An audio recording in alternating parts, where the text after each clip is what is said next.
فضا میں آسمانی نغمے گونج رہے تھے، ہواؤں میں فرشتوں کے پروں کی سرسراہٹ تھی، کائنات ایک عجیب و غریب مسحور کن آسمانی نور میں نہائی جگمگا رہی تھی۔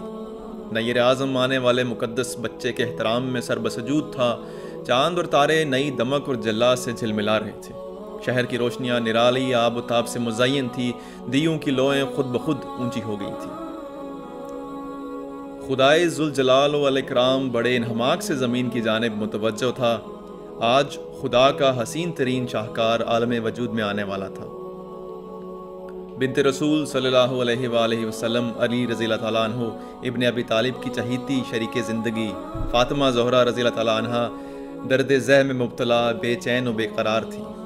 ان کا پھول سا کمسن چہرہ پسینے کی شبنم میں ڈوبا ہوا تھا، بھیگی بھیگی آنکھوں میں وہ کرب تھا جو ہر ماں کا انعام ہے۔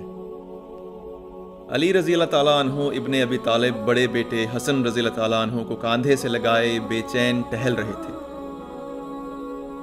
جان سے پیاری بیوی کے کرب کا احساس بے چین و بے قرار کر رہا تھا۔ ایسے نازک وقت میں عورت کو ماں کے پیار کی ضرورت ہوتی ہے۔ علی رضی اللہ تعالیٰ عنہ کے لب دعا کے لیے اضطراب سے ہل رہے تھے۔ اے رحیم و کریم، دنیا کے پالنہار، اس بن ماں کی بچی پر رحم فرما۔ سرور کائنات رسول خدا صلی اللہ علیہ وآلہ وسلم بیٹی کی تکلیف سے مزاحمل ڈیوڑی میں ٹہل رہے تھے۔ ماں کا دکھ صرف ماں کا حصہ ہے، کوئی اس درد کو بانٹ نہیں سکتا۔ پیغمبر اسلام صلی اللہ علیہ وآلہ وسلم نے اپنی بیٹی فاطمہ زہرا رضی اللہ تعالیٰ عنہا کو بڑے ناز و نام سے پالا تھا۔ یہ وہ زمانہ تھا جب عرب وحشی اپنی بیٹیوں کو زندہ دفن کر دیا کرتے تھے۔ لڑکی ذات کو منحوس اور ذلیل سمجھا جاتا تھا۔ زمانہ جہالت کی اور دوسری لعنتوں کے ساتھ رسول خدا صلی اللہ علیہ وآلہ وسلم نے اس بےہودہ رسم کے خلاف بھی آواز بلند کی۔ اپنے قول کو فعل سے ثابت کرنے کے لیے انہوں نے اپنی بیٹی کو وہ دوسرے سارے حقوق دیے جو ایک انسان کو مہذب دنیا میں ملنا چاہیے۔ وہ ان سے بے انتہا محبت کرتے تھے، انہیں بڑے شوق اور انہماک سے علم کی دولت سے مالا مال کیا، ان کی بڑی عزت کرتے تھے۔ بیٹی کو آتا دیکھ کر ہمیشہ تعظیم سے کھڑے ہو جایا کرتے تھے۔ جن کے قدموں میں شہنشاہوں کے سر جھکتے تھے، انہیں بیٹی کی اس طرح عزت کرتے دیکھ کر لوگ اپنی بیٹیوں کو وقت کرنے لگے تھے۔ بیٹی کا باپ ہونا گالی نہیں، ایک قابل فخر بات سمجھا جانے لگا۔ فاطمہ زہرا رضی اللہ تعالیٰ عنہا سن بلوغ کو پہنچی تو ان کے لیے بڑے بڑے شہزادوں اور بادشاہوں کے پیغام آنے لگے، مگر رسول خدا صلی اللہ علیہ وآلہ وسلم نے سب کو ٹال دیا۔ لوگ بڑے چکر میں تھے کہ رسول خدا کو بیٹی کے لیے کیسے بر کی تلاش ہے، ارادہ کیا ہے، جوان بیٹی کو کب تک بٹھائے رکھیں گے۔ بیٹی باپ کے سینے کی بوجھ نہ تھی جسے ہٹانے کے لیے اسے کسی کے سپرد کیا جاتا، وہ ان کی بیٹی تھی، جگر کا ٹکڑا تھی۔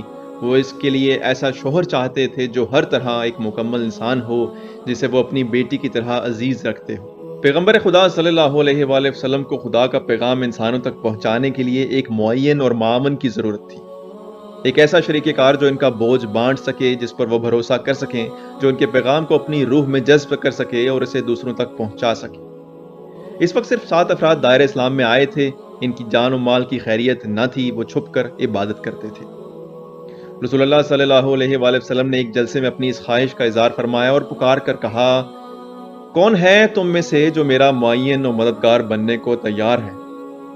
بنی ہاشم کے سب ہی معزز اصحاب شریک جلسہ تھے، مگر کسی نے لبیک نہ کہا۔ لوگ کھل کر اظہار خیال کرتے جھجکتے تھے، مخالفین کے خوف سے ہچکچا رہے تھے۔ رسول خدا صلی اللہ علیہ وآلہ وسلم نے امید بھری نظروں سے سب کا منہ دیکھا، مگر سب خاموش تھے، آنکھیں چرا رہے تھے۔ اس وقت اچانک ایک لڑکا جس کی عمر مشکل سے 10-12 برس کی ہوگی مجمع میں سے اٹھا اور نہایت دلیرانہ انداز میں بولا، رسول خدا صلی اللہ علیہ وآلہ وسلم، میں آپ کا معین و مددگار بننے کو تیار ہوں۔ لوگ کھلکھلا کر ہنس پڑے، بھلا ایک کم سن لڑکا اتنا عظیم بوجھ کیوں کر اٹھا سکے گا؟ مگر رسول خدا صلی اللہ علیہ وآلہ وسلم کا چہرہ مسرت سے کھل اٹھا۔ انہوں نے آگے بڑھ کر اس بچے کے شانے پر ہاتھ رکھ دیا۔ وہ کم سن بچہ ان کا چچا زاد بھائی علی رضی اللہ تعالیٰ عنہ بن ابی طالب تھا۔ اس کی دلیری اور صاف گوئی سے وہ بے حد متاثر ہوئے۔ فضیلت عمر سے نہیں، عقل اور جرت سے ہوتی ہے۔ انہوں نے فرمایا، یا رسول اللہ صلی اللہ علیہ وآلہ وسلم، میری آنکھوں میں ہمیشہ تکلیف رہتی ہے، میرا جسم بھی تن و من نہیں، مگر میرا دل آپ کا متی ہے۔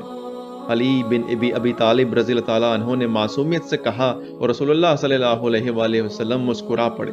اس دن انہوں نے اپنا عزیز ترین دوست، ہونہار شاگرد اور بہادر ہم رکاب پا لیا۔ بڑی توجہ سے انہوں نے اس بچے کی تعلیم و تربیت پر وقت صرف کیا۔ دونوں ہر دم ساتھ رہنے لگے، ایک دراز قد نوجوان مرد اور ایک کم عمر لڑکا۔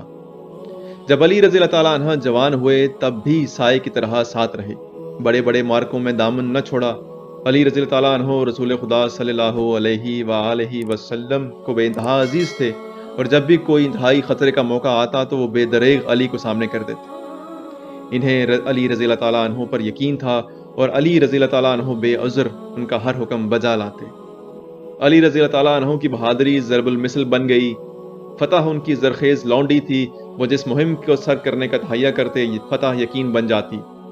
علی بے یک وقت دو تلواروں سے لڑتے تھے، ڈھال کے بجائے دوسرے ہاتھ میں تلوار ہوتی تھی، ان کی دو تلواریں ہی سپر کا کام کرتی تھیں، لوگ انہیں سیف اللہ یعنی خدا کی تلوار کہا کرتے تھے۔ چند دوستوں نے علی ابن طالب سے کہا، آپ قسمت آزمائی کیوں نہیں کرتے؟ رسول اللہ صلی اللہ علیہ وآلہ وسلم آپ کو بہت پسند کرتے ہیں، اپنی بیٹی کے لیے وہ آپ کا پیغام ضرور منظور کر لیں گے۔ علی نے کہا، میں یہ جرت کیسے کر سکتا ہوں؟ جہاں سے شاہوں کو جواب مل گیا وہاں میری کیا گنتی ہوگی؟ میں غریب آدمی ہوں۔ آپ غریب و نادار صحیح، مگر رسول خدا صلی اللہ علیہ وآلہ وسلم آپ کو بہت چاہتے ہیں۔ دوستوں نے کہا، ہمارے خیال میں تو وہ آپ ہی کو پسند کر چکے ہیں، خود اپنے منہ سے کہتے تکلیف ہو رہا ہے، آپ کا فرض ہے کہ پیغام دیں، چاہے وہ منظور کریں یا نہ کریں۔ علی رضی اللہ تعالیٰ عنہ بن ابی طالب نے سر جھکا لیا اور سوچ میں پڑ گئے۔ رسول اللہ صلی اللہ علیہ وآلہ وسلم علی کو پسند فرماتے تھے تو یہ کوئی تعجب کی بات تو نہ تھی۔ علی رضی اللہ تعالیٰ عنہ کی بہادری کا ڈنکا دور دور تک بج رہا تھا، وہ خود اپنی صفات سے بے خبر تھے، اپنے بارے میں کوئی مغالطہ نہ تھا، وہ غریب تھے، انہوں نے ملک جو فتح کیے تھے وہ اپنی ذات کے لیے نہیں اسلام کے لیے کیے تھے۔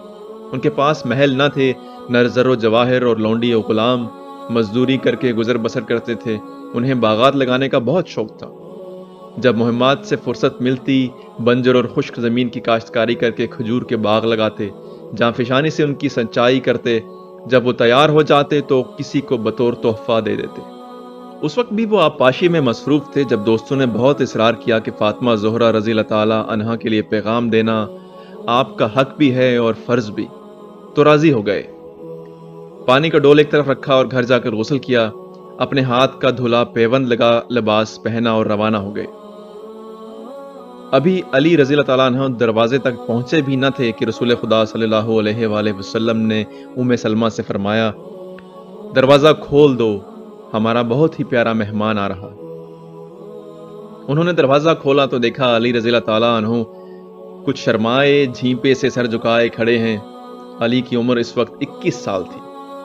آؤ آؤ علی، اندر آؤ، باہر کیوں کھڑے ہو؟